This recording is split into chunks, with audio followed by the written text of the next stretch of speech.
When the electricity is cut off this winter season, you will not only be cold, you may perish. And yes, your heater won't save you because it simply won't turn on. When the electrical network fails, the warmth disappears very quickly. The absence of electricity means no heating, no thermostat, and no chance of salvation. While most people wrap themselves in blankets hoping for the return of light, reality proves to be cruel. During a prolonged power outage, hypothermia kills faster than hunger or thirst, and your home can become a trap within 48 hours after a winter blackout. And 9 out of 10 Americans have no plan on how to deal with it.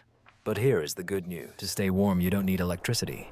For centuries, people have survived frosty winters without a single watt. In this video, I will talk about 12 proven heat sources without electricity that really work, as well as one bonus tactical tip that most prepared people forget. We will discuss everything from free ways to use body heat to flameless heat batteries, safe indoor propane use, and even how to turn your living room into a solar heater. Each method includes real advantages, hidden dangers, and step-by-step safety rules.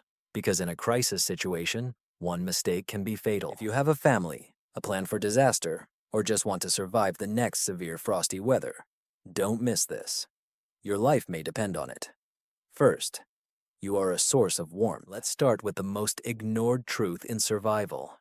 You are already a source of heat. Right now, your body burns more than 2,000 calories a day just to sustain life. It feels like a tiny radiator working around the clock, 7 days a week.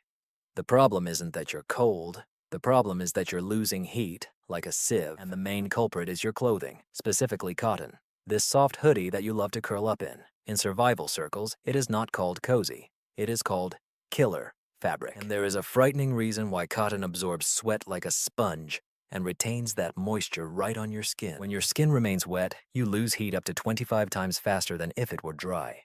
In freezing weather, this is not just unpleasant, it is deadly. The solution is not in buying expensive gear, but in layering, like a climber who withstood 30-degree Fahrenheit winds and lived to tell the tale. Start with a base layer made of merino wool or high-quality synthetic material, never cotton.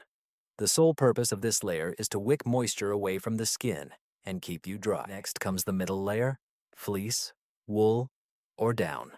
This is your insulation. It keeps warm air close to your body, but only if it is slightly loose. Tight clothing compresses these warm air pockets and kills the effect. Finally, your outer shell must be windproof and waterproof. Without her, the wind pierces through your layers like a knife, and all that carefully earned warmth disappears.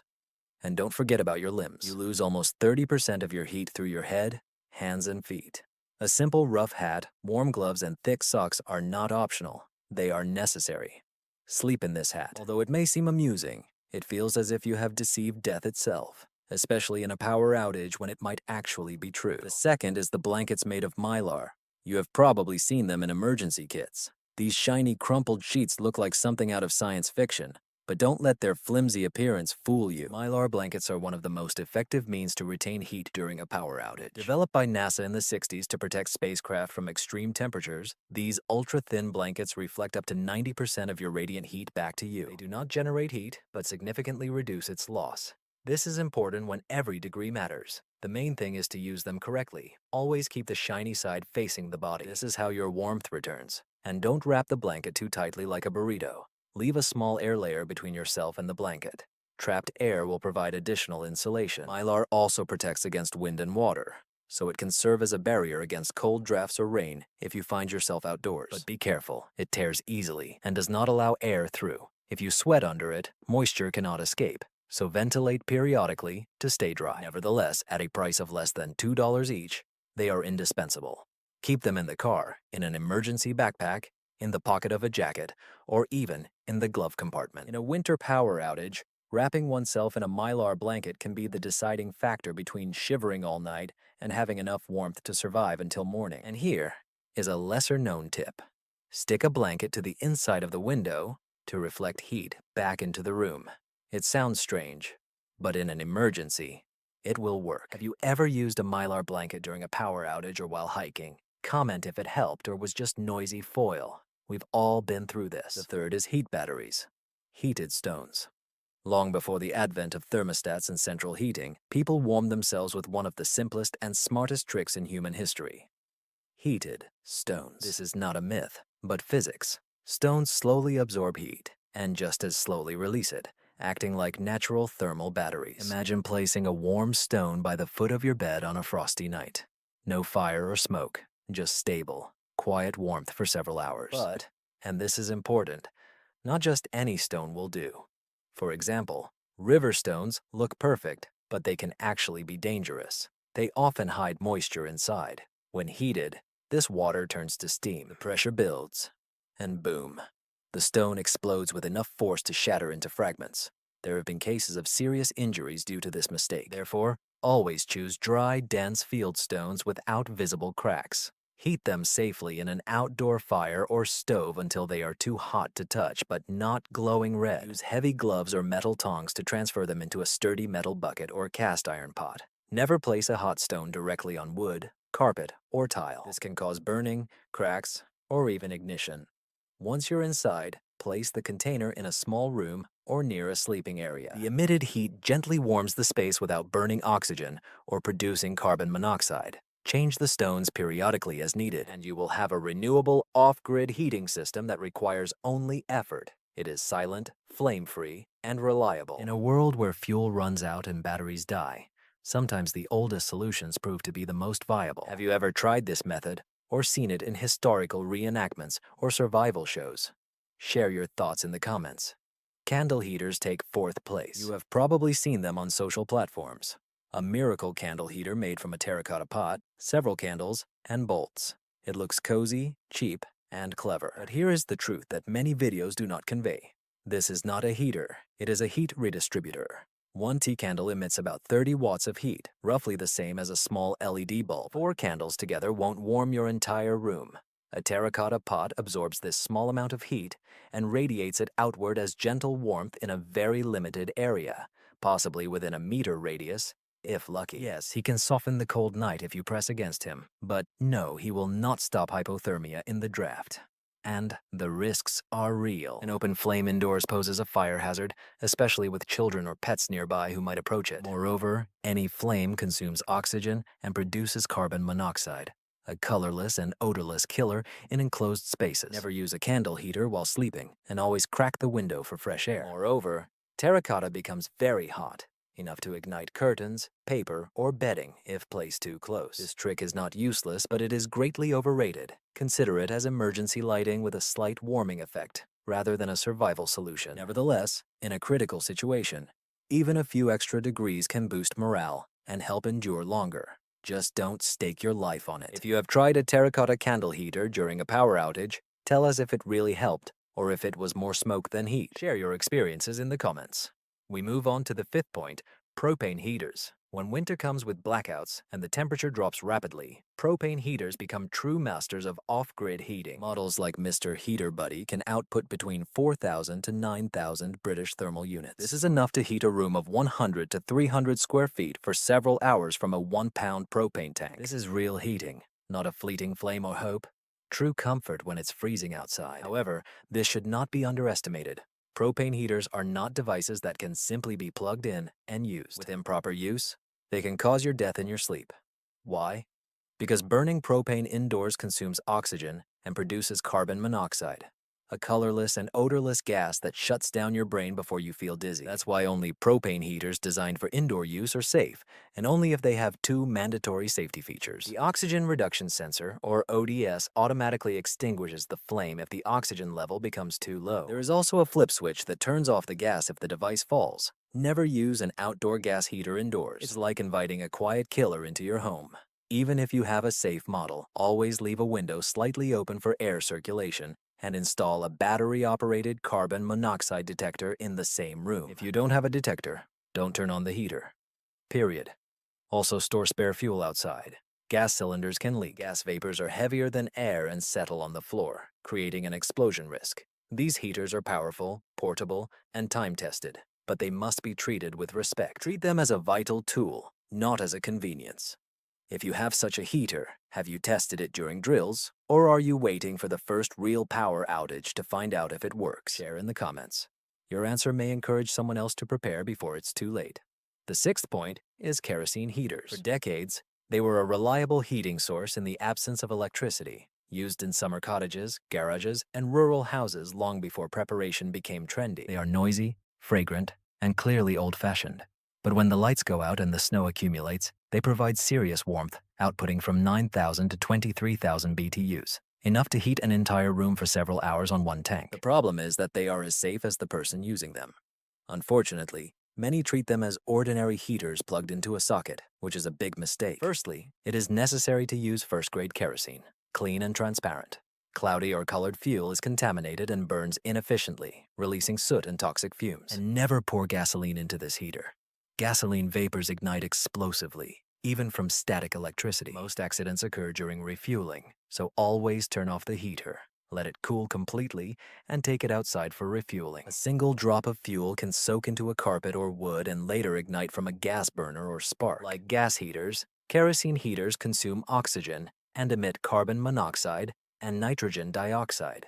This means you need to ventilate the room, keeping a window slightly open even at -10 degrees Fahrenheit, and never leave it running at night while sleeping. A carbon monoxide detector is not an option. It's your lifeline. On the positive side, kerosene can be stored for several years in the right containers, and 5-gallon cans can provide warmth during a week-long outage. But this is not a set-and-forget solution. It requires attention, discipline, and active participation. If you used a kerosene heater during a real outage, tell us if it kept you warm without issues or if you learned about it from your own experience. Share your story below. Your warning could save a life. The 7th point is wood stoves. If you are serious about surviving a long-term winter power outage, nothing beats a wood stove. It's not just a heater. It's the control center for off-grid living. It radiates steady, dry heat for many hours, boiling water, cooking food, and drying wet socks. The best part is that your fuel, wood, is often free, renewable, and not dependent on supply chains or gas stations. But here is the harsh truth. A wood stove is not just a convenience. This is a full-fledged job. Firstly, you cannot just throw any log into the fire. Wet or raw wood smolders, produces little heat, and coats your chimney with creosote, a sticky, flammable, resinous substance that causes over 15,000 house fires in the United States each year. According to the National Fire Protection Association, you need to use dry firewood that has been cut, split, and dried for at least 6 months, preferably a year. Secondly, installing a stove is not a weekend project that you can do yourself. An improperly installed stove, insufficient distances, or defects in the chimney can burn your house down in less than 20 minutes. Always hire a certified specialist and follow local regulations. Thirdly, furnace maintenance requires constant attention. Removing ash, cleaning the chimney, checking seals.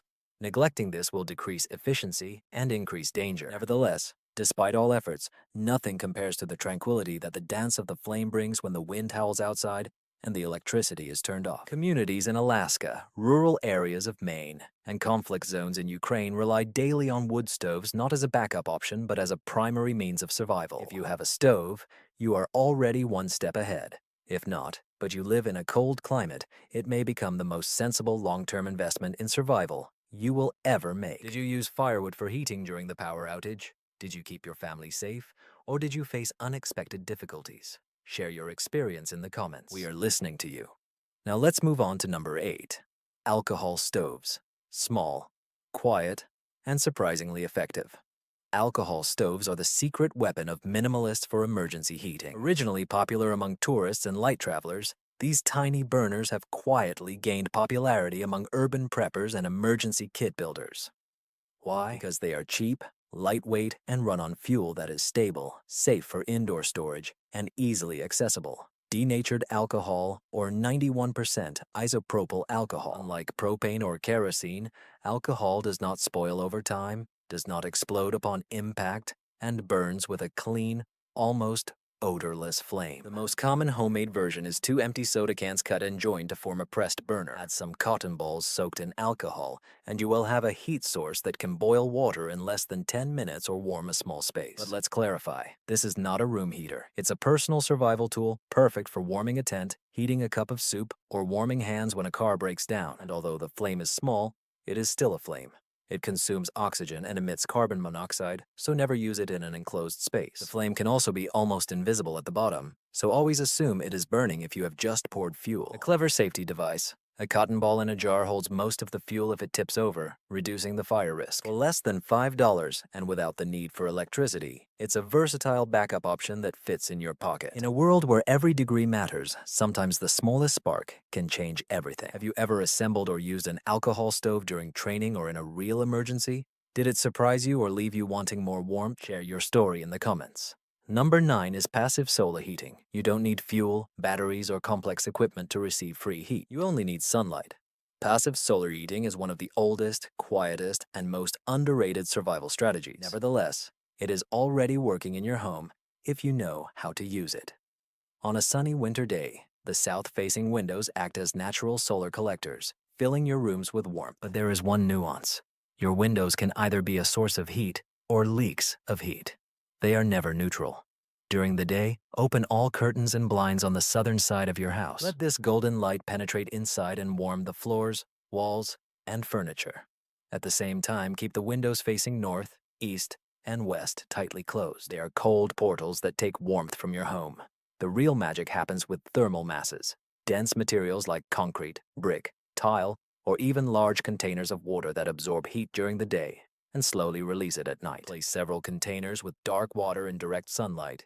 They will remain warm long after sunset and act as quiet radiators. In Alaska and northern Canada, autonomous cabins use this trick to reduce heating needs by 30% or more, and it costs absolutely nothing. No setup, no fuel, just smart use of what is already available. Number 10. Heaters. Don't let the old-fashioned name fool you. Hot water bottles are one of the most effective, safe, and comfortable ways to warm up without electricity. They have been used for over 200 years. From Victorian bedrooms to World War II field hospitals, they still save lives today, for example, in Ukraine and in rural Appalachia during winter power outages. This is why they work. Water retains heat incredibly well. Fill a rubber hot water bottle with hot but not boiling water, and it can radiate gentle warmth for 4 to 6 hours. Perfect for placing her under the blanket 15 minutes before sleep. The main thing is to do it right. Never use water straight from the boiling kettle. This can weaken the rubber and cause leaks or burns. Instead, bring water to a boil, then let it sit for 2 to 3 minutes before filling the hot water bottle about 2/3 full. Remove the air before sealing. Excess air increases pressure and can lead to rupture. Always wrap the heating pad in a towel or use a fabric cover. Direct contact with skin, even with warm water, can over time cause low temperature burns. The best part about them is the possibility of multiple uses, no noise, zero emissions, and a cost of just a few dollars. Keep a couple of hot water bottles handy, and you'll have instant targeted warmth for your feet, body, or hands, right where it's needed most. In a cold house, it may be impossible to warm the entire space, but creating a warm personal microenvironment is quite possible. Sometimes to sleep peacefully and wake up full of strength, all you need is hot water. Have you used a heater during a power outage or in cold weather? Did it feel like luxury or salvation? Write about it in the comments. Number 11. Gas fireplaces. If you have a gas fireplace in your living room, it may be your hidden lifeline that you are not even aware of. Unlike electric fireplaces that stop working when the power is cut, many gas models can function even during a blackout. But, and this is important, everything depends on the ignition system. There are 2 main types, with constant combustion and with an electronic system. If your fireplace has a small constant flame, it is likely a continuous combustion system using a thermocouple, a smart device that generates a small amount of electricity from the heat of the flame. This means that electricity from the grid is not required. It can usually be ignited manually with a knob or switch, even in complete darkness. But if your fireplace turns on only by pressing a button or using a remote, it is likely electronic and will not work without electricity unless it has a backup battery. Right now, before the next storm arrives, find the user manual or check the device. Look for the battery compartment near the control panel. If it uses batteries, stock up on new ones and test it.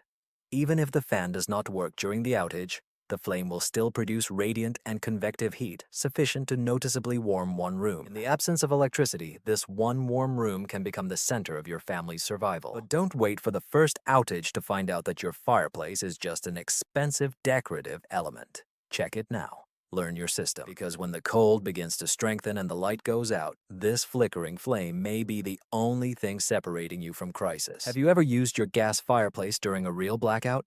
Did it work or leave you in the dark? Share your experience below. Your answer may help someone avoid a fatal assumption. Number 12. Bioethanol fireplaces. Stylish, modern, and without ventilation. Bioethanol fireplaces became very popular in apartments in the USA and in country houses in the year 2025. And there are reasons for that. They use pure vegetable fuel, most often derived from corn or sugarcane, which creates a real flame, gentle warmth, and does not emit smoke, soot, or odor. Since they don't need a chimney, you can place them almost anywhere. On the table, against the wall, or even in the center of the room. Their heat output is modest, usually between 2,000 to 4,000 British thermal units. This is enough to warm a small space or create a cozy atmosphere during a blackout. But do not be deceived by the label, without ventilation. Without ventilation does not mean without air. Like any flame, bioethanol consumes oxygen and releases carbon dioxide. In a tightly closed room, especially a small one, this can quickly lead to drowsiness, headaches, or even more serious consequences. Always use these fireplaces in well-ventilated rooms. Never place them in closets, small bathrooms, or closed bedrooms. The greatest danger lies in fueling hot or already burning biofuel, as it is extremely flammable. Pouring fuel into a warm burner can lead to a sudden flash of flame. This rule is absolute. It is necessary to wait for the burner to cool completely, which usually takes 20 minutes or more before adding new fuel.